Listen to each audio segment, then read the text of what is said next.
감사합니다. 잠깐 기도하고 하나님 말씀 전하겠습니다.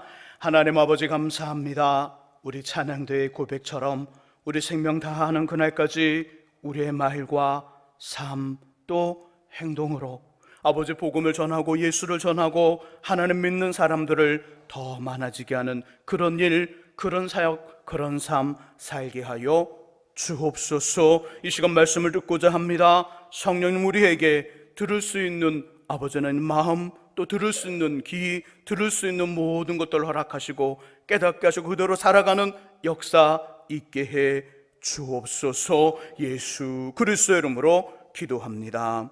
아멘. 이 아침에도 하나님의 귀한 은혜와 은총이 우리 안에 가득하시기를 예수님의 이름으로 축원합니다.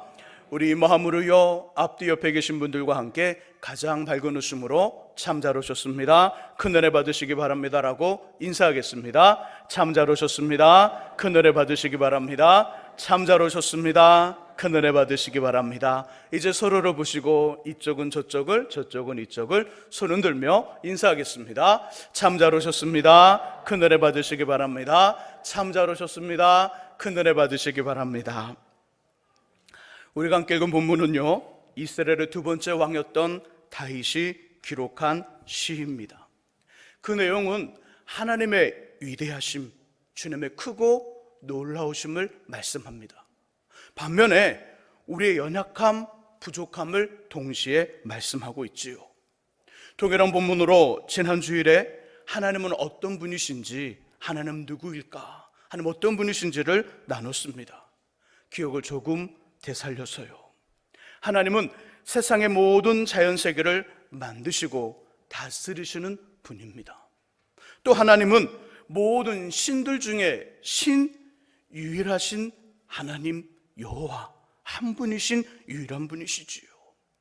하나님은 인간의 모든 세계를 주관하시며 다스리시는 분이십니다.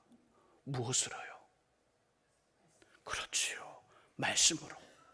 자신의 소리, 자신의 음성, 자신의 말씀으로 세상의 모든 자연세계를 만드시고 다스리시는 분, 그리고 세상의 모든 인간의 세계를 다스리시고 또 주관하시는 분, 자신의 음성과 말씀으로 신들 중에 신으로 유일하신 분으로 또 높이 존경과 또 영광을 받으시는 분이라는 것이지요. 하나님은 자신의 소리로 세상의 모든 것을 만드셨습니다. 빛이 있으라 그렇게 말씀하셨더니 빛이 나타납니다. 모든 땅의 물들은 한 곳에 모여 바다라 말씀하시고 물이 사라진 곳을 육지라 이야기합니다. 육지에는 풀들이 나오고 그리고 하늘에 해와 별과 달들은 나타나라, 그 말씀에 모든 것들이 나타나기 시작합니다. 하늘에 나는 새와 그리고 바다의 모든 어류들, 그리고 모든 땅에 기는 짐승들과 그리고 사람들을 만드셨지요. 자신의 말씀으로 만드셨습니다. 뿐만 아니라 주님은 자신의 음성과 말씀 소리로 기적과 이적을 행하셨지요. 어둠의 영에게 말씀하십니다. 그 사람에게서 나오라. 나오라는 말씀, 나오라는 명령에 귀신이 떠나가고요, 괴롭힘을 당했던 그 사람은 치료를 받게 됩니다. 바람과 파도를 향해서도 예수님 말씀하시지요. 잔잔하라 파도야 잔잔하라. 바람과 파도가 잔잔합니다. 귀가 들리지 않는 사람에게는 에바다 열리라고 말씀하셨더니 귀가 열리고 듣게 됩니다. 이처럼 하나님의 음성, 주님의 말씀, 하나님의 소리에는 힘이 있습니다. 능력이 있지요. 우리가 감당하거나 흉내낼 수 없는 파워가 그 안에 있습니다. 그러므로 하나님의 음성과 주님의 말씀이, 하나님의 소리가 저와 여러분들의 희망이며 능력이 되는 줄 믿습니다. 오늘은요, 그 나머지의 이야기, 우리의 희망이요 능력이 되시는 하나님의 음성, 소리, 말씀의 이야기들을 나누고자 합니다.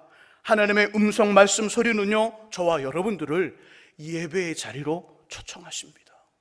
예배의 자리로 초청하시는 하나님의 음성, 말씀 소리. 우리 1절과 2절의 말씀을 같이 한번 읽어보죠. 본문 1절과 2절의 말씀 같이 읽어봅니다. 읽습니다. 너희 권능 있는 자들아, 영광과 능력을 여호와께 돌리고 돌릴지어다. 여호와께 그의 이름에 합당한 영광을 돌리며 거룩한 옷을 입고 여호와께 예배할지어다. 아멘. 1절과 2절의 말씀을 읽어보면요, 돌리고 돌리며 돌릴지어다 라는 표현이 계속해서 등장합니다. 혹시 돌린다는 말을 듣고요, 이번 추석에 돌리신 분들이 계시나요? 회개하시기를 바랍니다. 돌리고 돌리며 돌릴지어다. 영광과 능력을 여호와께 돌리고 돌리며 돌릴지어다. 무슨 말일까요? 2절 끝에서 다윗은 이렇게 말씀하죠. 돌리고 돌리고 돌릴지어다. 여호와께 돌릴지어다. 이것을 구체적으로 표현하기를 예배라고 말씀합니다. 여호와께 예배할지어다. 하나님은 지금 우리를 예배의 자리로 초청하고 계시지요. 왜요? 예배는 하나님이 우리에게 말씀하시는, 자신의 소리를 우리에게 들려주시는 현장입니다. 자신의 음성과 자신의 소리와 자신의 말씀을 우리에게 들려주는 현장이 바로 예배라는 것이지요. 예배를 통하여 우리는 주님의 소리를 들을 수 있습니다. 주님의 음성과 주님의 말씀을 들을 수 있다는 것이지요.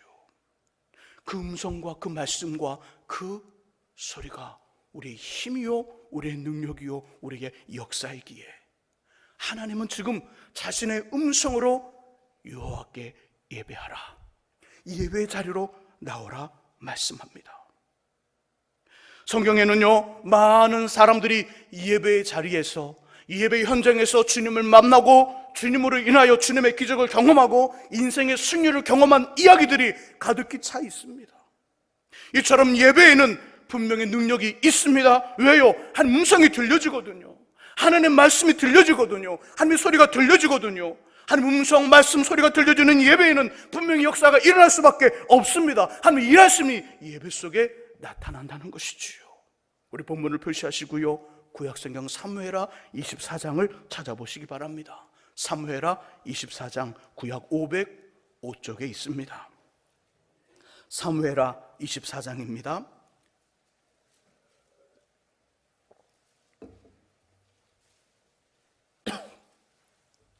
사무엘하 24장의 말씀의 내용은 이것입니다. 다윗 왕이 하나님이 원하지 않는 인구조사를 합니다.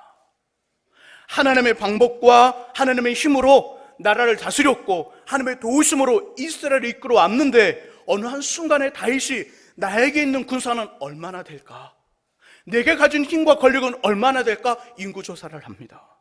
하나님 앞에 실수한 인구조사가 나오지요. 이 하나님께서 갓이라는 선자를 다윗에게 보내 세 가지 말씀을 하지요. 너의 실수로 인하여 이런 일이 있을 것이니 셋 중에 하나를 선택하라. 첫 번째, 이스라엘에 7년간 기근이 있기를 원하느냐? 아니면 두 번째, 원수에게 쫓겨 석 달 동안 도망을 할 것인가? 아니면 세 번째, 3일간 이 땅에 전염병을 돌게 할 것인가? 이 셋 중에 하나를 선택하라고 갓이라는 선자를 하나님이 다윗에게 보냅니다. 이에 다윗 왕은요, 하나님의 긍휼하심, 하나님의 사랑의 크심을 알고요, 3일간 이스라엘에 전염병이 있게 해달라고 선택합니다. 15절을 보니까요, 이 병으로 7만 명이라는 사람이 죽었더라 표현합니다.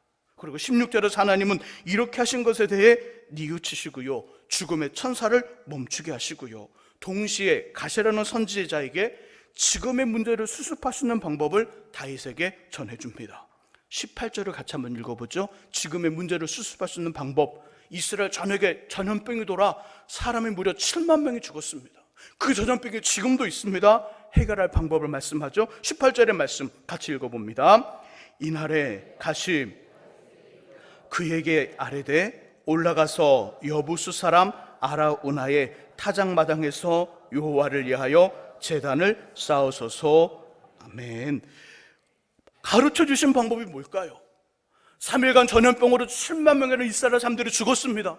아직도 그 무시무시한 병이 이스라엘에 남아있는 것이죠. 더 많은 사람이 죽을 수 있습니다. 하나님이 이 문제를 해결할 방법을 말씀해 주셨는데 뭘까요? 제단을 쌓으라. 여호와를 위하여 제단을 쌓으소서. 18절의 마지막 부절의 말씀 속에 보니까 여호와를 위하여 제단을 쌓으소서. 제단을 쌓으라는 이야기를 하고 있는 것이죠. 하나님이 갓이라는 선지자에게 직접 말씀하여 다윗 왕에게 전해주는 이야기입니다. 갓의 방법이 아니에요. 선지자가 알려주는 이야기가 아닙니다. 하나님이 직접 다윗에게 갓이라는 선지자를 통하여 말씀하시는 하나님의 음성이지요. 하나님의 말씀이고 하나님의 소리라는 것입니다. 사람의 방법이 아니에요. 그 방법이 뭐라고요? 제단을 쌓으소서. 예배를 드리라는 것입니다. 제단을 쌓으소서. 왕이여, 하나님이 말씀하시기를 아라우나의 타작마당에서 하나님을 위하여 제단을 쌓으소서. 그러면 이 전염병이 멈출 것이라 말씀하셨습니다. 하나님이 말씀하시기를 제단을 쌓아라, 예배를 드리라 말씀하지요. 25절도 같이 읽어봅니다. 25절 말씀, 자, 우리 같이 한번 읽어봅니다. 25절 읽습니다.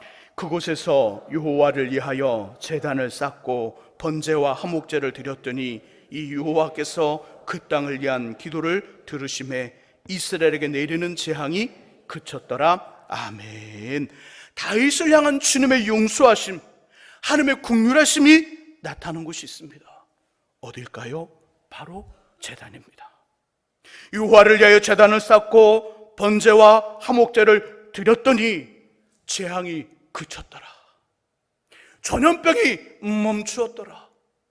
수만 명의 사람을 죽이고 있는 전염병이 멈추었더라. 어떻게 예배를 드리는 현장에서 그런 일이 있다는 것이지요. 예배의 현장에서 그 예배를 드릴 때 재앙이 임하던 그 재앙이 멈춰졌습니다. 이처럼 예배에는 능력이 있습니다. 하나님의 역사가 있지요. 주님의 일하심이 있습니다. 주님의 말씀, 하나님의 음성, 하나님의 소리가 있습니다. 사도 요한 선생님은요, 요한계시록 4장 1절 이하에서 환상을 봅니다. 환상을 보는데 하나님 나라에서 드려주는 예배를 목격하게 됩니다.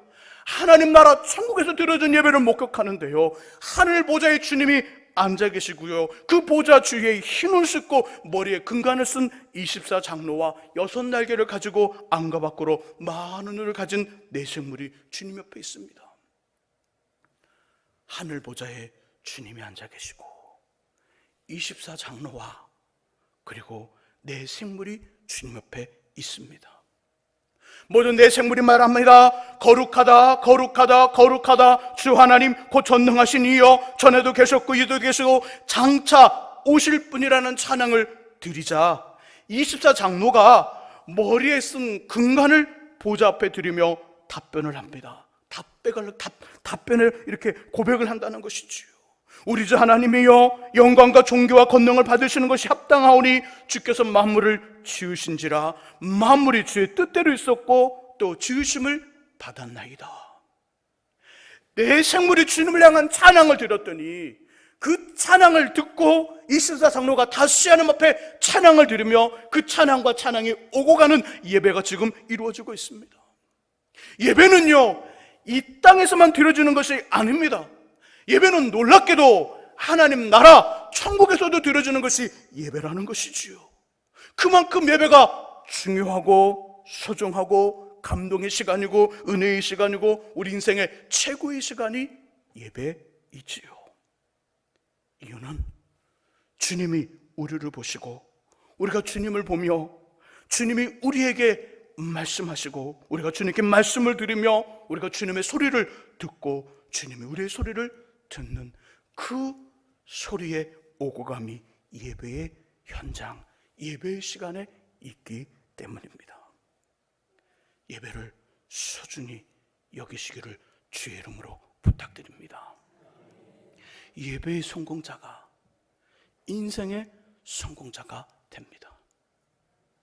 예배에 성공하는 사람이 인생을 성공할 수 있어요. 세상적인 성공도 괜찮습니다. 세상적으로 말하는, 세상의 사람 말하는 성공 괜찮습니다. 그런 의미의 성공도 포함이 됩니다. 그것만이 아니라 영적인 성공도 포함이 되는 것이죠. 하나님 앞에 쓰임받는 인생의 성공도 거기에 다 포함이 됩니다. 그 시작점이 어디냐면 예배입니다. 예배에 성공하는 사람이 인생을 성공할 수 있습니다. 크든 작든 많은 사람이 모이든 그렇지 않든, 환경이 좋은 쾌적한 곳이든 열악한 곳이든 그 시간 그 자리에 계시는 주님께 마음을 두고 예배드림을 기뻐하셔야 합니다. 예배의 자리를 회복하십시오. 다시금 예배의 자리로 나오십시오.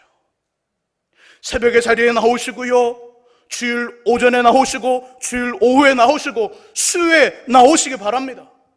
될 수 있으면 금요 심야에도 나와 함께 부르짖고 기도하며 하나님 앞에 예배하는 그 예배의 자리를 열심을 가지시고 최선을 다하여 예배 자리를 지키십시오. 하나님 눈을 뜨시고 보실 때 놀랍게도 우리 성도들은 예배의 자리가 정해져 있습니다. 주일이 되면 여러분이 거의 앉는 자리, 그 자리를 원하고 그 자리에 앉지요. 이동하는 사람은 별로 없어요. 하나님 딱 보시고 그 자리에 우리가 없다면 하나님 마음 얼마나 실망이 클까요? 목사님, 저쪽에도 가면 안 될까요? 가셔도 괜찮아요. 그러나 될 수 있다면 본교회 예배 자리를 지켜야 됩니다. 그것이 우리가 할 일 중에 큰 일이지요. 예배는 너무나도 소중합니다. 예배는 너무나도 중요합니다. 예배를 다시금 회복하시기를 주의 이름으로 축원합니다. 우리의 희망이고요 능력이 되신 하나님의 음성 소리 말씀은 우리를 기도의 자리로 초청하십니다.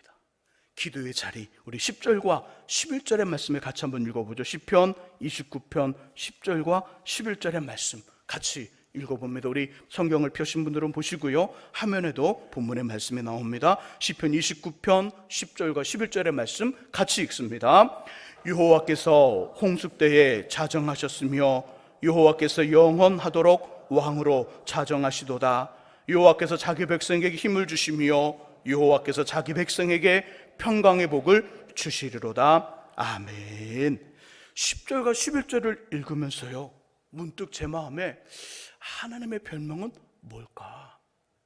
이 마음을 갖게 되었습니다. 하나님의 별명하니까요, 고등학교 때 제 별명이 기억이 납니다. 그때 제 별명이 무엇인지 아시나요? 알 수가 없겠지요.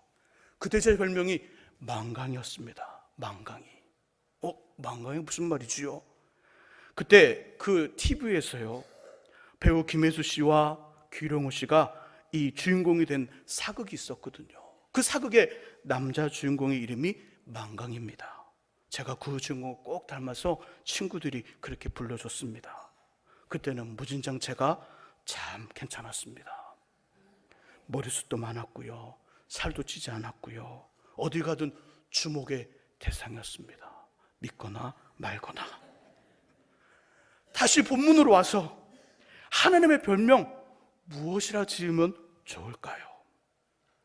10절과 11절 말씀 속에 나오는 하나님의 별명, 저는 이렇게 지었습니다. 딸 바보, 아들 바보. 딸 바보, 아들 바보라는 말은 이것이지요. 자신의 딸과 아들을 너무너무 좋아하고 사랑하여 그 사랑하는 부모님을 빗대어 말하는 그 별명이 딸 바보, 아들 바보입니다. 평상시에는요, 다른 사람에게는요, 험하고 강한 인상을 가지고 있지만 딸 앞에 서면, 아들 앞에 서면 그 딸과 아들이 너무너무 좋아 얼굴이 풀리고 삶이 풀리는, 정말 전혀 다른 삶을 살아가는 모습으로 좋은 모습으로 변화되는 사람, 그 사람을 아들 바보, 딸 바보라고 말하지요. 10절에 하나님, 가까이 하기엔 너무 먼 당신이에요. 여호와께서 홍수 때에 자정하셨으며 여호와께서 영원하도록 왕으로 자정하시도다. 10절을 바라보고 딸 바보, 아들 바보로 말하는 사람은 없을 거예요. 하나님 너무 큰 존재이거든요. 영원한 존재이거든요. 왕이시거든요. 홍수 때 쫙 그 자리에 자정하시는데 홍수가 아무리 와도 꿈쩍도 않고 딱 서겠다는 것 말이에요. 딱 서 계시는 하나님, 변하지 않으시는 하나님, 요동치 않은 하나님, 그런 분이에요. 근데 11절의 말씀 속에 보니까 어떻게 표현해요? 11절의 중간중간에 보니까 자기 백성에게 자기 백성에게 자기 백성에게 자기 백성에게 힘을 주시며 자기 백성의 평강에 복을 주시로다. 11절에 하나님은 자신의 자녀에게 모든 것을 주고 싶어 하시는 아버지로 등장합니다. 아버지로.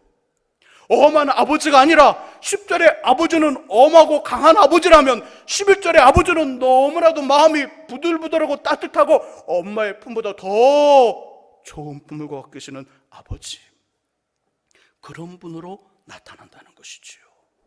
그래서 하나님의 별명을 아들 바보, 딸 바보로 지어봤습니다.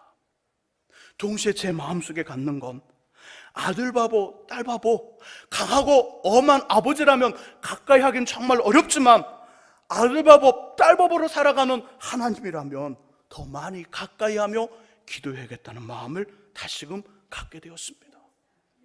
우리 너무너무 좋아하는데, 너무너무 사랑하는데, 너무너무 아끼고 너무너무 기뻐하는데 가까이 안 갈 이유가 없잖아요. 가까이 가지 못할 이유가 없잖아요. 하나님은 우리가 기도하지 않아도 이미 먼저 우리의 필요와 문제를 정확히 알고 계셔요. 그런데도 기도하재요. 그런데도 기도하래요. 왜 그럴까요? 우리는 필요와 문제의 해결을 놓고 기도하지만 아버지에게는 우리가 갖는 필요와 문제는 아무것도 아니고 우리 자체가 너무 좋은 거예요. 함께 이야기하고 함께 시간을 가지고 함께 오손도손 도란도란 이야기하는, 마치 아주 사이가 좋은 부모님과 그 자녀들이 이야기를 나누는 것처럼 하나님은 우리에게 그걸 요구하고 계시는 거죠. 나는 너희와 함께 있기를 원한다. 너희가 내 안에, 내가 너희 안에 함께 있자. 이것이 기도거든요. 이것이 기도예요. 하나님 그 이야기를 하고 계시는 것이죠. 가까이 오라. 가까이서 함께 기도하고 함께 삶을 살아가자. 기도하지 않고 받는 은혜는요, 사람들을 교만하게 만들어요. 하나님 우리의 필요를, 우리 요구를 아시기에 기도하지 않아도 주셔요. 주시는데 기도하라는 이유는 여기 있는 거예요. 기도하지 않고 받는 은혜는 우리를 교만하게 만든다니까요. 그걸 은혜로 보지 않아요. 그냥 일반적인 삶으로 바라보게 되고 내가 잘해서 받은 것처럼 생각해요. 기도하지 않고 받는 복은 우리를 교만하게 만드는 이유가 됩니다. 그러나 기도하고 받는 은혜는 우리가 감사하게 만들어요. 감사하는 것에 더 큰 감사의 일들이 있을 것이라. 그러니 기도하면 은혜를 감사함으로 받게 되고 감사함으로 받으니까 더 큰 은혜가 임하는 것이지요. 기도하는 사람에게 주시는 복이라는 것이지요. 그래서 하나님 뭐라고 말씀하시는 걸까요? 쉬지 말고 모든 일에 기도하라. 쉬지 말고 모든 일에 기도하자. 막힘없이 서로 함께 통하며 살아가자 이야기하는 것입니다. 이렇게 기도하면 역사가 나타납니다. 기도하면 능력이 나타나는 것이죠. 기도하면 하나님의 일을 보게 됩니다. 놀라운 건 기도하는 그에게 우리의 희망과 능력과 역사가 되는 하나님의 음성과 소리와 말씀을 들려주셔요. 역대하 14장에는요 남유다의 왕인 아사가 등장합니다. 하나님 앞에 신실하고 정직한 삶을 살았지만 구스 사람 세라가 군사 100만 명과 병거 300대를 이끌고 쳐들어옵니다. 이만한 군사력을 갖지 못했던 아상은 큰 위기를 맞지요. 그리고 주님 앞에 기도합니다. 하나님이시여, 힘이 강한 자와 약한 자 사이에는 주밖에 도와줄 리가 없사오니 우리 하나님 여호와여 우리를 도우소서. 우리가 주를 의지하오며 주의 이름을 의탁하옵고 이 많은 무리를 치러 왔나이다. 여호와여 주는 우리 하나님이시오니 원하건대 사람이 주를 이기지 못하게 하옵소서. 기도했더니 하나님이 직접 구스 사람과 싸우십니다. 아사 왕과 이스라엘 군대들 칼 한 번 쓰지 않아요. 창 한 번 던지지 않아요. 활 한 번 쏘지 않아요. 가만히 서서 하나님이 행하시는 전쟁의 승리를 경험하고 전리품들을 가지고 돌아옵니다. 기도의 능력, 우리의 실제적인 삶의 현장 속에서도 기도의 능력은 나타나지요. 한 가난한 과부가 있었습니다. 이 여인 많은 액수의 요금 청구서를 받아들고요 큰 근심에 빠졌습니다. 왜요? 그 받아들인 요금 청구서 이미 냈는데, 이미 다 지불했는데 영수증이 없는 거예요. 영수증이 사라졌는데 다시 청구서가 왔기에 이 여인 너무 좀 곤란한 상황에 처한 거지요. 그녀가 가진 돈 남편의 장례비로 다 써버렸습니다. 이제 기도밖에 없는 거지요. 하나님, 영수증을 찾게 해주세요. 하나님, 우리가 이 영수증을 잘 보관하지 못한 건 맞지만 영수증을 잘 찾게 해주세요. 기도했습니다. 며칠이 지났고요, 수구머니 그 가부의 집을 방문하여 2, 3일 안으로 요금을 지불하지 않으면 법정에 고소하겠다고 윽박질렀습니다. 바로 그때 나비 한 마리가 열린 창문으로 날아 들어왔습니다.